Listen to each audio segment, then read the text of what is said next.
এর কারণে আমি এখানে সংকট শব্দটা ব্যবহার করলাম, যেহেতু আপনি দেশব্যাপী তীব্র জ্বালানি সংকট বিষয়টা বলেছেন, উল্লেখ করেছেন। আমরা গণতন্ত্রের যাত্রা অব্যাহত রাখবো, আলাপ আলোচনা করব। আলোচনার কেন্দ্রবিন্দু হিসেবে এই মহান জাতীয় সংসদ থাকবে। জাতীয় সংসদের বাইরে কোনো জাতীয় গুরুত্বপূর্ণ ইস্যুতে আলোচনা হোক, সেটা আমাদের কাম্য নয়। যদি সেরকম কোনো পরিস্থিতি সৃষ্টি হয় সেটা অন্য বিষয়। আগে মহান জাতীয় সংসদ ছিল শুধুমাত্র কেন্দ্র, বিন্দু ছিল অন্য জায়গায়, অথবা এটা ছিল বিন্দু, কেন্দ্র ছিল অন্য জায়গায়। কিন্তু আমরা কেন্দ্রবিন্দুটা এখানেই রাখতে চাই। আমি এই জেনারেল আলোচনা এই জন্যই করছি, তথ্যভিত্তিক আলোচনা মাননীয় জ্বালানি প্রতিমন্ত্রী করেছেন এবং মাননীয় জ্বালানি মন্ত্রী করবেন। আমি জিজ্ঞেস করতে চাই, এটা যদি সংকট হয়, জ্বালানির কারণে কি মাননীয় স্পিকার বোরো চাষ ব্যাহত হয়েছে?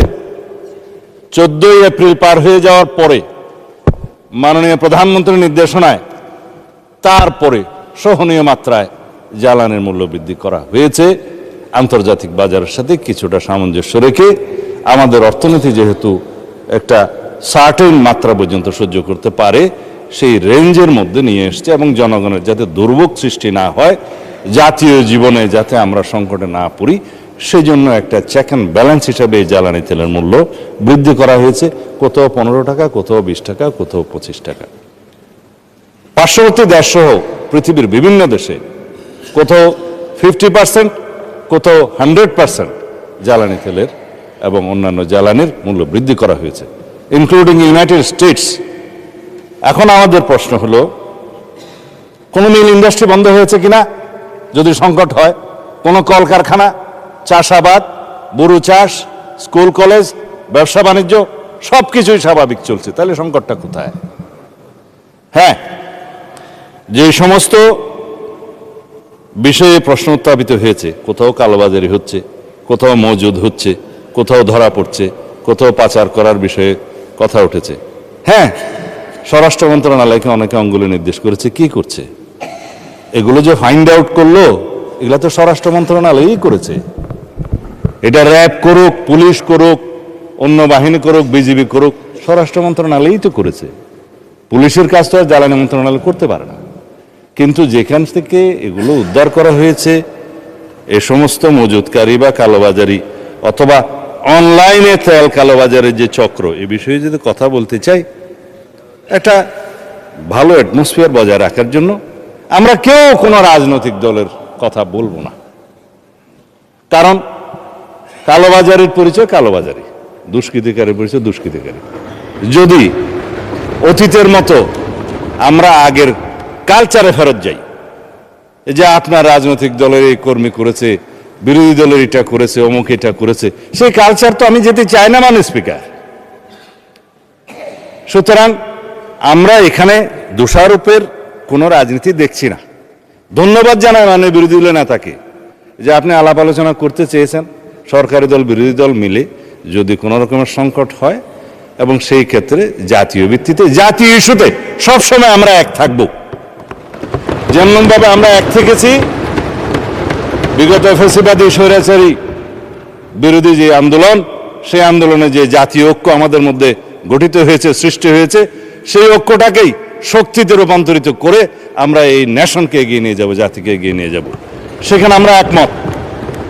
এই ইস্যুগুলো সাধারণত এইভাবে জাতীয় সংসদে আলোচনা কখনো আগে হয়নি মাননীয় স্পিকার।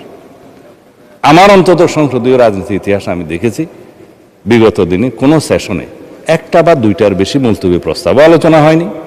68 বিধিতে খুব রেয়ার আলোচনা হয়েছে। কিন্তু আমরা এই জাতীয় সংসদের আলোচনাকে অর্থবহ করতে চাই। এই আলোচনাটাকে শুধুমাত্র আলোচনায় টকড আউট করে দিতে চাই না। এখান থেকে যদি কোনো সলিউশন বেরিয়ে আসে, সেটা আমরা গ্রহণ করব এবং মন্ত্রণালয়ে সেটা আমরা এক্সিকিউট করব। মাননীয় প্রধানমন্ত্রীর কাছে আমরা নির্দেশনা চাইব, সেটা আমরা বাস্তবায়ন করব। আজকে মাননীয় প্রধানমন্ত্রীর এখানে আমাকে একটু প্রশংসা করতেই হয়। উনি প্রশংসা পছন্দ করেন না, তারপরেও করতে হয়।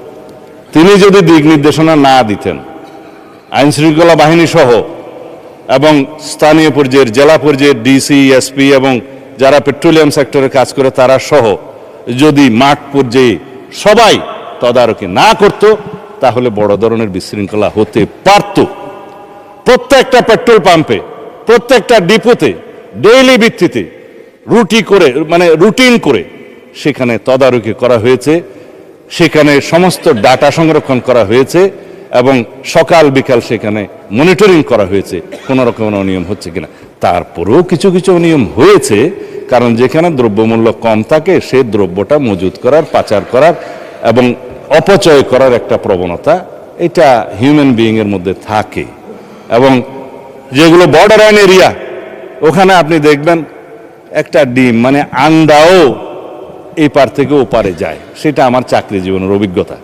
যেমন চাঁপাইনবাবগঞ্জে, যেমন নওগাঁতে, বিভিন্ন বর্ডারে তারা এটা স্বাভাবিক ব্যবসাই মনে করে অনেকটা, যে ইদার উদার করে। যে মূল্য আমি আমার চাকরি জীবনে দেখেছি ডিম পাচার হয়ে আসতে বর্ডার থেকে। এখানে ডিমের চাহিদা, যখন ডিসি সাহেব এটা বন্ধ করলেন তখন স্ট্রাইক করে দিল মানুষ, বলে যে এটা তো আমাদের দৈনন্দিন জীবনের চাহিদা মিঠায়। তখন টেকনিক্যালি সেটা অ্যাভয়েড করা গেল। এগুলো আমি ইন্সপায়ার করছি না, এটা স্বাভাবিকভাবে যে দেশের যে বর্ডার এরিয়াতে যা কিছু দ্রব্যমূল্য কম থাকে সেটা পাচার হয়ে যাওয়ার একটা টেন্ডেন্সি থাকে। কিন্তু আমরা সাকসেসফুলি দুই একটি এক্সেপশনাল ঘটনা বাদে আমাদের জ্বালানি তেল বা অন্য কোনো কিছু পেট্রোলিয়াম জিনিস বা সিলিন্ডার কোনো কিছু পাচার হতে দেয় নেই সাকসেসফুলি। অবশ্য স্বরাষ্ট্র মন্ত্রণালয়ের কৃতিত্ব কোনো সরকারের সময় কেউ স্বীকার করে না, কারণ যত দোষ নন্দ ঘোষ। এখানেও তাই হয়েছে, যা কিছুই হবে স্বরাষ্ট্র মন্ত্রণালয় কি করে। স্বরাষ্ট্র মন্ত্রণালয় যেই উত্তরাধিকার সূত্রে যা পেয়েছে সেটা আপনারা জানেন। আমরা আইন শৃঙ্খলা পরিস্থিতি আল্লাহর রহমতে সমুন্নত রাখতে সক্ষম হয়েছে এই পর্যন্ত। যে ইনফ্রাস্ট্রাকচার, যেই জনবল এবং যে পুলিশ কাঠামো এবং যে আইন শৃঙ্খলা বাহিনীকে নিয়ে আমরা যাত্রা শুরু করেছি, সেই অবস্থায় এর চাইতে বেশি কিছু কি আপনারা আশা করতে পারতেন? এখন আমরা এই পুলিশ বাহিনীকে মোরালি স্ট্রং করার জন্য আমরা মোটিভেট করছি, তাদেরকে ওয়েল ইকুইপড করছি এবং আমরা যে সমস্ত যানবাহন ধ্বংসপ্রাপ্ত হয়েছে বিগত মুভমেন্টের সময় সেগুলো পরিপূরণ করে এবং আমরা একটা স্ট্রাকচার রেডি করে জনবলগুলোকে আমরা সঠিকভাবে যাতে আইন শৃঙ্খলা নিয়োজিত কার্যক্রমে সঠিকভাবে ব্যবহার করতে পারি, জনবান্ধব এবং পাবলিক ফ্রেন্ডলি যাতে একটা বাহিনী হিসেবে এস্টাবলিশ করতে পারি, সেই জন্য কাজ করছে মাননীয় স্পিকার। আমরা ওভারনাইট এই বাহিনীকে ঢেলে সাজাতে পারবো না, সেজন্য সময় লাগবে। আমরা ওভারনাইট অন্যান্য কিছু আইন শৃঙ্খলা রক্ষাকারী বাহিনী আমাদের আছে, যেগুলো বিজিবি সহ, এপিবিএন সহ, র্যাব সহ আরও অনেক বাহিনী আমাদের আছে, কোস্টগার্ড সহ সব জায়গায় আমরা তাদেরকে এমনভাবে কার্যক্রমের জন্য আমরা মনিটরিং করছি, নির্দেশনা দিচ্ছি, যার সুফল দেশবাসী পেয়েছে। আপনারা জানেন নিশ্চয়ই চট্টগ্রামের একটা জায়গা অনেকটা নিয়ন্ত্রণের বাইরে চলে গেছিল, রাষ্ট্রের বাইরে আর একটা রাষ্ট্র হয়ে গেছিল। সেই সলিমপুর জঙ্গলকে আমরা কিভাবে উদ্ধার করেছি এবং রাষ্ট্রের নিয়ন্ত্রণ নিয়ে এসেছি।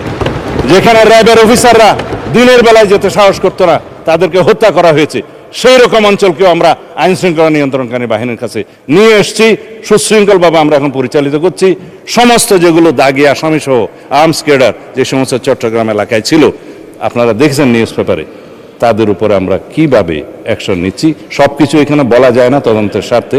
আপনারা দেখবেন ইনশাআল্লাহ সুন্দরবনে যেভাবে আমরা এখন একটা সুপরিকল্পিতভাবে আমরা যে অপারেশন চালাচ্ছি, যে ইয়েতে সমুদ্র অঞ্চলে যেখানে উৎপাত শুরু হয়ে গেছিল সেখানে আজকে কোনো উৎপাত নাই। তারপরেও দুই একটা বিচ্ছিন্ন ঘটনা যে ঘটে না তা নয়। যদি সেই সমস্ত বিষয় মাননীয় এমপি সাহেবরা এবং স্থানীয় প্রতিনিধিরা আমাদের নলেজে নিয়ে আসে, অবশ্যই আমরা আপনাদের সাথে আলোচনা। মাননীয় মন্ত্রী শেষ হয়ে থাকলে শেষ হয়েছে নাকি 2 মিনিট সময় চাচ্ছেন?